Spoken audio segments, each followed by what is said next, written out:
राम लक्ष्मण सीता के वनवास की कहानी तो आपने कई बार सुनी होगी, पर क्या कभी उस स्त्री की कहानी सुनी है जो 14 साल तक बिना कुछ कहे बस सोती रही और फिर भी इतिहास ने उसे भुला दिया।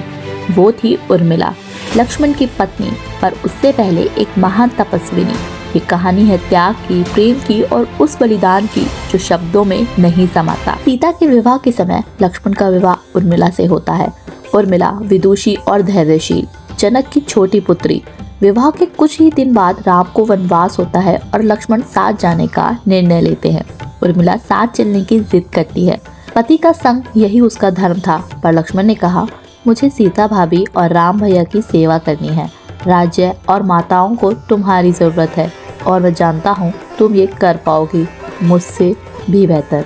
लक्ष्मण जाते समय उर्मिला से एक वचन मांगते हैं, तुम 14 साल तक आंसू नहीं बहाओगी, क्योंकि अगर उर्मिला दुख में डूबी रहेगी तो सास ससुर माताओं की सेवा कौन करेगा।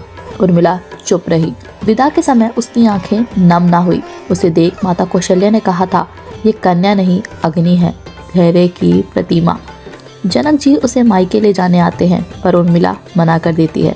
कहती है, पति के परिवार की सेवा करना ही अब मेरा धर्म है, मैं मायके नहीं जाऊंगी। एक रहस्यमयी कथा मिलती है। रावण के पुत्र मेघनाद को वरदान था, उसे वही मार सकता है जो 14 साल तक ना सोया हो ना खाया हो ठीक से।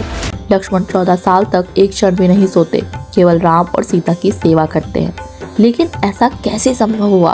क्योंकि निंद्रा देवी से लक्ष्मण ने एक वचन लिया था, वो 14 साल तक उन्हें परेशान ना करें और उनकी पत्नी उर्मिला उनकी नींद ले ले। उर्मिला 14 साल तक सोती रही, ध्यान की स्थिति में, चैतन्य अवस्था में, एक दिव्य निंद्रा में। राम के राज्याभिषेक की तैयारी होती है, सब खुश है, लेकिन लक्ष्मण जोर जोर से हंसते हैं। जब कारण पूछा जाता है तो कहते हैं, 14 साल इंतजार किया इस घड़ी का, लेकिन अब मैं राम का राज तिलक नहीं देख पाऊंगा, क्योंकि मुझे सोना है, अब मेरी नींद की बारी है। जैसे ही राम अयोध्या लौटते हैं, उर्मिला की नींद टूटती है। वो थकी होती है पर संतुष्ट। मेघनाद का वध होता है।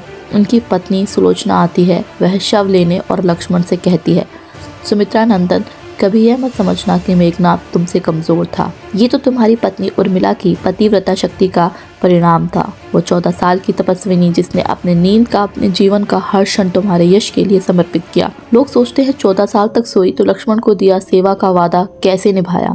जब पता चलता है माता सीता ने उर्मिला को एक वरदान दिया था, वह एक साथ 3 कार्य कर सकती हैं, एक हिस्सा नींद में, एक सेवा में और एक ध्यान में। ऐसी थी उर्मिला, जिनकी चुप्पी में भी त्याग था और जिनका बलिदान भी बना लक्ष्मण का विजय का रहस्य। अगर दी हुई जानकारी अच्छी लगे तो ऐसी जानकारी सभी हिंदू सनातनियों तक पहुंचाएं और साथ ही चैनल को सब्सक्राइब करें। धन्यवाद।